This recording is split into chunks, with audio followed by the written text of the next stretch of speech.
You're now listening to the smoothest podcast in the world, Cognac Small Talk, hosted by the connoisseur smooth, Anthony J.R.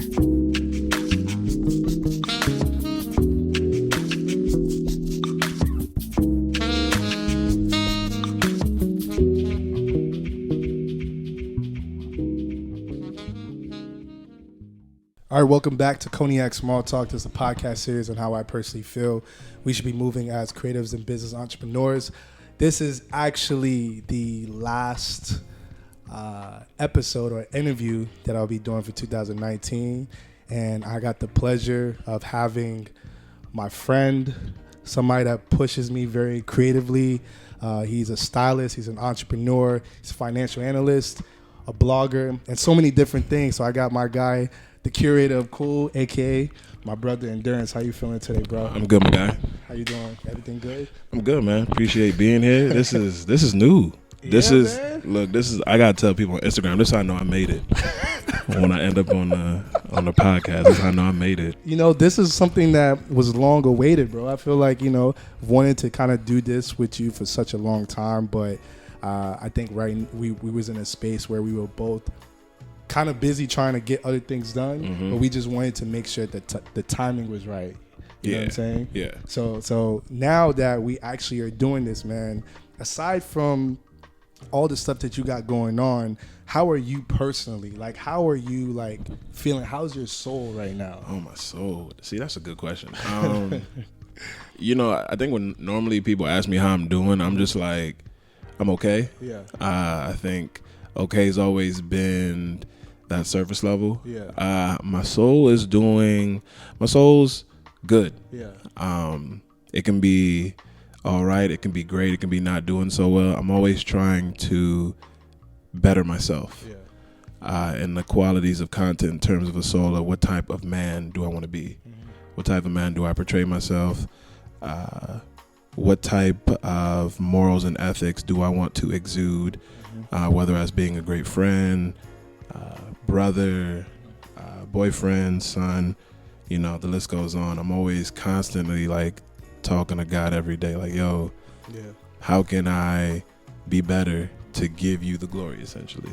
So, I think I'm doing pretty good today. That's good, man. That's good. I always start off the podcast, of course, with the first time you've ever had a glass of cognac. And we drink cognac all the time, whether we're traveling and stuff. That's very true. So this is my drink of choice, obviously. But tell me a little bit about when you had your first glass of cognac, or what type of glass of cognac did you have? Was it Hennessy, Remy, etc.? And I'll pour you up a little bit. Appreciate it. For y'all viewers at home, let me preface it by, in a Nigerian household, we just call it hot drink. And you never see the type of brand it is. It's just always in a brown paper bag. So when the uncles and aunties get together in the Nigerian community, you probably see a couple uncles with just, hot drink in hand. Appreciate it. So I think, honestly, I was just very young. I know my little brother was he drank beer before because he thought it was apple juice. So I think I probably snuck a taste from my mom's cup, just yo, what's that? It smelled funky. And I was like, all right. And then when I got older, I was like, oh, this what that was. And, it put a little hair on my chest then. And I was like, all right, I don't want to touch it for a while. So that legitimately is the first time, officially, sometime in college probably. College when you broke, so you just want to drink beer. Yeah. And felt I'm not a beer guy. Yeah. So, doing the black thing, you try the Hennessy, you try the Cavassier, you try the Alizé, you try the Remy Martin. We wanted to be hip, so you try the Cristal. And now you try the Douce. So I think, back in college, I just had one shot, but instead of taking the shot, I just sipped and was like, I think that's my speed. Yeah. So, yeah. So cheers to that, brother. Cheers. Yes, sir. Oh, that's good. Yeah, that's good. We always drink the good stuff over here. The finest. So, as I mentioned to you off camera, because of this being the the last interview I'm doing of 2019. I kind of wanted to use this also as a time to get to know you a little bit more, but also kind of reflect on what's been going on in 2019. Now, when I first met you, of course, this has been years ago. Yeah. When I first met you, I met you as a blogger. Met you at Beckett and Rob. We was at a suit store. We was at an event for Seattle Gents. But now you've transitioned more into doing, your entrepreneurial stuff, and you're also doing the styling stuff, which I'm loving. In fact, by the way, I don't ever really let anybody style me, but whenever I do get styled, it's by Mr. Curator of Cool. So just let you guys know that I don't ever get styled by anybody, because I believe that, I have kind of my own personal style. But the shoots that I've done that I've had styled, Endurance was the person that put on for me. So I appreciate you on that, man. Thank you, man. Thank you. I want to talk about that transition a little bit, man. Like, you being a blogger at first, and then after transitioning into now being a full-on stylist and entrepreneur, man. How did that transition happen for you, man? Or what made that transition happen? I think it was a couple things for me, and I think the biggest thing for me were two things: authenticity and originality. Yeah. The reason I started the blog was maybe 3 years prior to. I used to work at Nordstrom, and in the corporate office, the women fly as hell. And you see some of the old guys. So from there, I've always had this notion of trying to educate men's fashion, because it always seems like we have to catch up to the women, because they just always manage to be on point every time. On top of it. So when I started the blog, that was kind of like my entryway into fashion. But, with all things that you just start, you're always going to start at the bottom. Didn't know anything about trends, didn't really know anything about, like, individually my personal style. So it just really started as me. I like suits. I like to be debonair. I like to be fly, in that notion of, I think it's really fly when you see black men dressed in suits. Absolutely. I don't think we get enough of that just in our culture. But that was just one thing I wanted to mainly focus on. But then after a while, I started noticing that sometimes what I'm posting or what I'm trying to write looks like everybody else. It's talked about the way everybody else talks about it. So initially in blogging, I had to find my voice. But then I started noticing through social media that everybody's kind of doing the same thing you're doing at a higher scale. So what are you doing to differentiate yourself? Then the next thing I noticed was, sorry if I'm, exposing some of y'all tricks and tactics, but I have a real keen eye. And so the things I started noticing is that when some people post, they actually recycle their pictures that they've probably shown you 6 months ago, just to keep content current. And for me, I struggle with that. I have probably hundreds of pictures in my phone, but I'd never wanted to recycle old content. I mean, I tried some of it, but in trying it, I understand I wasn't being true to the people that I was doing this for. It was just like, this is a placeholder because I can't talk about something new and exciting. And I like that you mentioned that. I like that you said that. That's real. That's always been, it's not one of my irks, but that's just for me. I always want to give people like good stuff. I can't give you, like, even if I'm giving you a suit, I'm gonna break it down 3 different ways. Most people will wear the same suit, be in the same forest or city, and it's just a different angle. And I'm like, bro, I've already seen it, but the caption doesn't relay the imagery that you're trying to evoke through this. So from there, I had to figure out what I wanted to do, because financially, it costs a lot to make these photos. On top of that, man, it costs a lot to invest in all the stuff that I've seen you invest in to produce the content that you put. Like any person could hire a photographer and just take photos in the street or whatever. Or you grab a tripod. You grab a tripod and you have the clicker and you take photos of whatever. But you going into the point where you started actually investing in people that are going to record and take photos for you. You get in the studio and then you get in the backdrop. You're getting all these different things to produce your content. I don't know if enough people give you credit, but I do give you that credit. Thank you, man. Thank you. I think that's something that shows that you're very, very particular and detailed when it comes down to producing your content. Thank you. I think it was a certain point, maybe 2 years ago, or maybe a year ago, that I just started looking at everything that I was doing, and for better lack of a word, being in the Seattle Jets community is a great community, but you can kind of get labeled as an influencer. And with me, labels are fine if that's true to who you are. Yeah. In all sense of the word, where you're selling something, I'm not an influencer. I'd rather just try to show you what I can do and help educate you and just help you learn and get hip. Yep. So I struggled with that because being an influencer, most people that that are influencers, not in the Seattle area, but just generally, they're selling something that they don't use. You can see it from Target brands, jeans, whatever. It's not something that they use on the daily. So for me, I really struggled with that because I had a lot of brands emailing me, coffee brand, like even to this day, I got coffee brands, skincare brands, underwear brands that are like, hey, we'll send you some free stuff if you could give us a post. But that doesn't align with my audience or my core values. So in essence, I had to honestly take time away to figure out what I was good at. And for me, I always noticed that I get excited when I put looks together, or when I thought about, this would be dope if it was this with this with this. And for a second, I was just trying to fumble and figure out what it was. If it's styling, what kind of styling is it? Is it personal styling? Is it wardrobe styling? Celebrity styling? There were just so many, and I really had to figure out what is my thing. So when I figured out that I was being a stylist, you could say aspiring stylist, but I like to speak things to existence. So yes, as a stylist, I had to figure out, where do I want to get to the top, or what's the top for me? And then how do I reverse engineer that?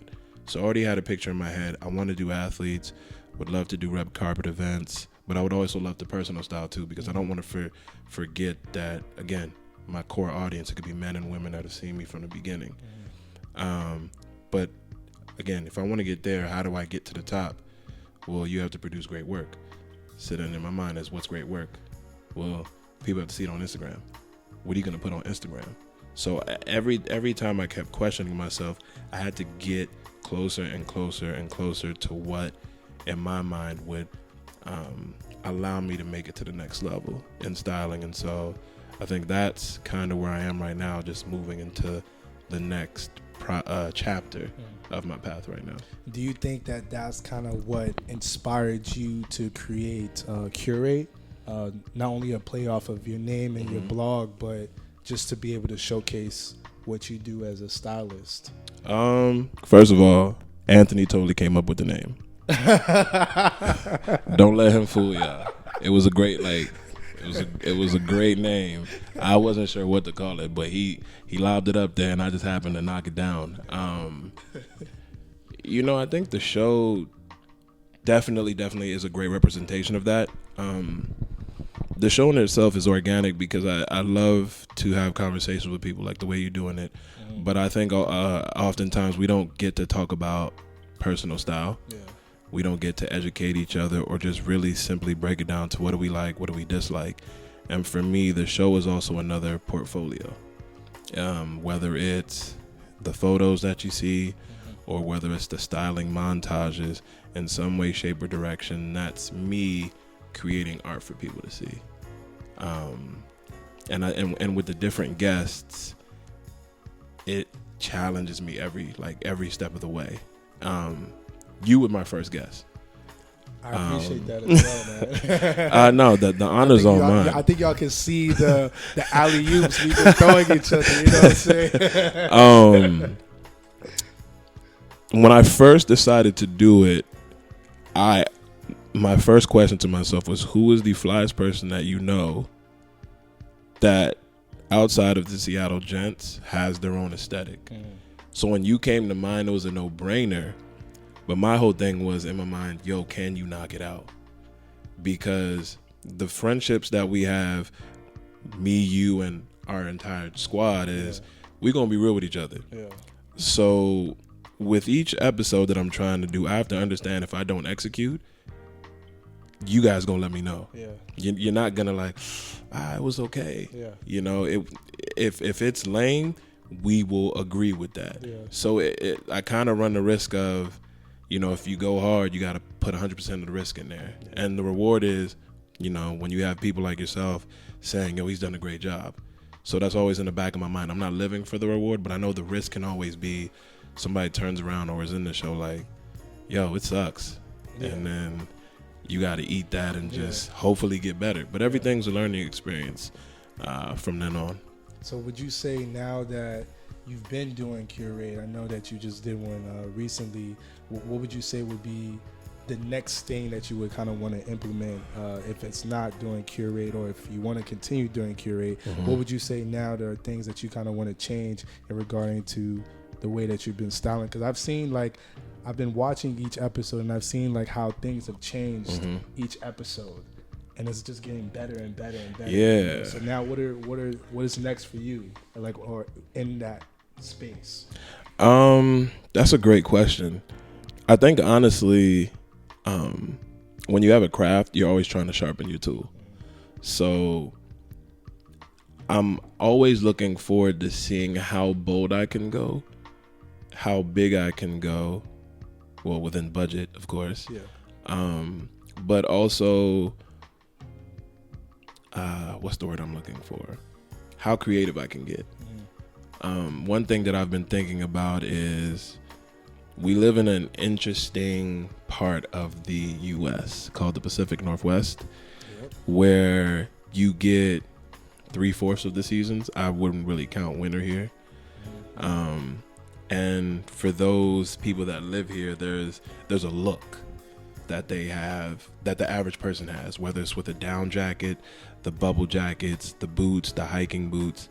Most people have this Pacific Northwest vibe about them that I haven't captured in my work yet, because I've just been trying to capturing everything else aesthetically. Yes, thank you. So I think that's something that I need to add, because even a coworker to me was just like, yeah, are you gonna do like some rainy season wear?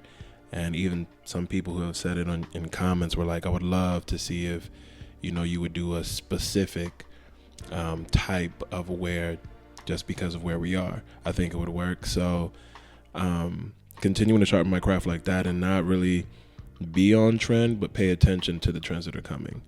I think being able to incorporate some of the work like that would be great. I think that comes with access. Yeah. So that's something that later in the future it'll come into fruition. But yeah, with Curate, it's bigger and better. It's, for me, I don't see it as just being one season. I'll be shooting more as time, like as I have more time in each month, and I can be more consistent with it. But I just see it as something that develops into people of different industries, but of different states. That would be something that I'd love to just sharpen my tool by going out of state to style an influencer or someone of influence there who already has a style, but I can show a different eye. Yeah. So yeah, I want to piggyback up on when you were talking about the content and posting content. Now, there's something that you do that is a little bit different from what I've noticed from other people, where you're sharing photos, like on social media, on Instagram story. You kind of share different photos of those aspirations, like, you know, the anybody from a celebrity to a football player, basketball player, or even models in general. Are these the way that you think is the best way to kind of like display your usage of creating content, since you're not recycling that content that you were mentioning earlier? I think it's a good way to keep people engaged. Yeah. Me personally, there's times I can drop off Instagram just because I'm busy, and I have to remind myself that people want to know what's happening in your life, whether it's towards my styling work or not. But the reason I show whoever my muses are or inspirations are to condition people to understand different styles. Yeah. Sometimes I will post an outfit and say one thing, but it's really just having people open their eyes, open their minds into different silhouettes, different styles, and just different things that we may normally see perceptibly as we have our standards, right? This is so-and-so's fly. And we only see through that first layer, but I'm trying to subconsciously feed you more and different styles, more eclectic styles. Sometimes, well, not sometimes, but every Sunday, what I try to do is post, because it's the NFL season, I try to post the flyest guys of the week. And of course, if it's NBA, well, it is NBA season, but I did it for WNBA season as well. Yeah. I try to do it for all sports as much as I can cover, but with the NFL, I've really drilled down to just giving my 4 best fits of the week. They're all very different. Most of them are normally not the same player and normally not the same team. And with that, again, I'm trying to show you different aesthetics. It doesn't have to be an aesthetic because it's luxury. It just has to look well presented together. I mean, they have all the money in the world, but they can also mess up fits if it's too tight or if there's just too many brands together and they're trying to flex and show you the money. So I always just try to see how much time they put into the outfit, because you can tell when it looks effortless and it looks beautiful and you're like, okay, I can commend that to, man, this is trash. Yeah. So yeah, I think those are the ways that I keep in touch with my audience and still tend to give them refreshing content before I post, because with the show it takes a while, and curating other fits with myself as well, it takes a while for me to post longer than I used to. Yeah, and I think also too, to piggyback off of the topic, when you recycle the content on Instagram or on social media in general, you'll notice each and every time you get less engagement, each and every time.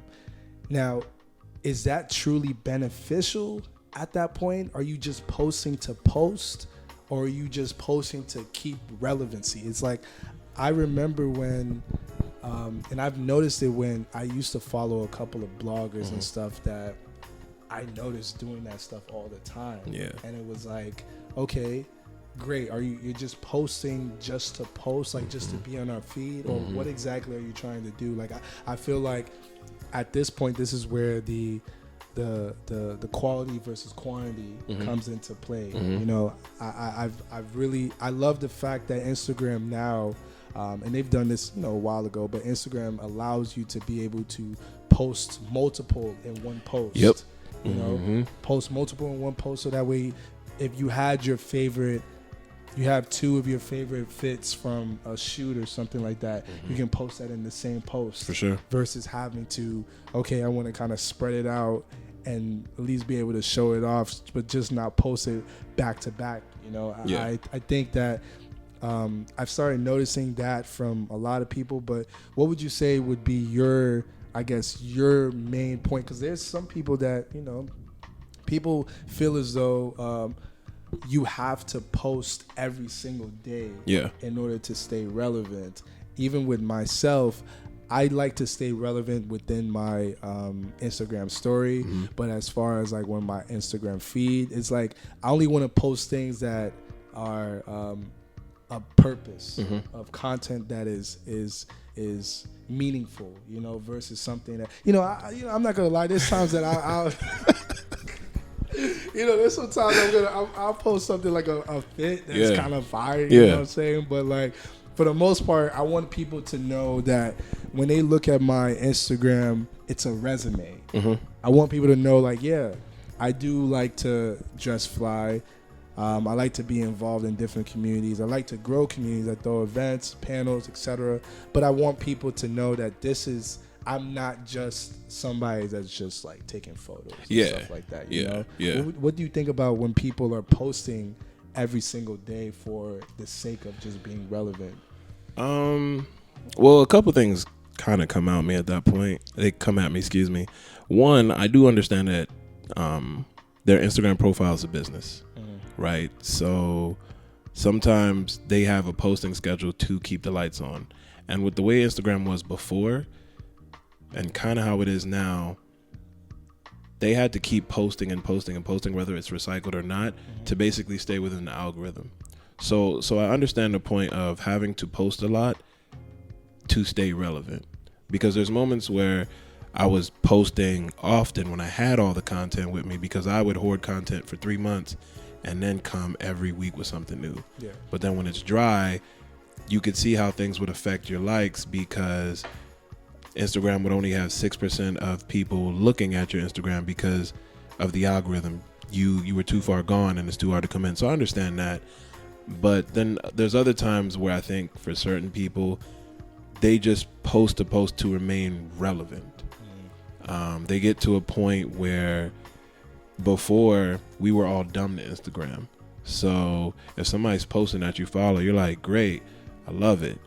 Great, you sent me the 3 different pictures, and this is before all the updates. Now we've gotten a little bit smarter.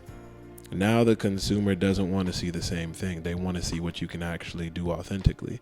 And so now I have a lot of friends who are influencers that have full-time business as clothiers for bespoke clothing that they own. And they've said it on Instagram, I'm just going to post this new picture because you guys don't respond to my other pictures. And one of the reasons why is because if you recycle everything, people aren't thinking that you're giving them the best version of you. Yeah. Instagram has managed to paint this facade that this is who you are most of the time. So if you're giving us something seemingly at your best that we see over and over again, we're not going to respond. It doesn't engage or excite us the way it used to before. Yeah. So I think Instagram has done a pretty good job of doing away with that and forcing people to be more creative and more original with their work. So like you said, with the update, you can post all 4 of the same fit in just different angles on one Instagram post instead of taking up 6 squares of the grid to do so. Yeah. What do you think about nowadays the narrative of telling your story through your creative endeavors?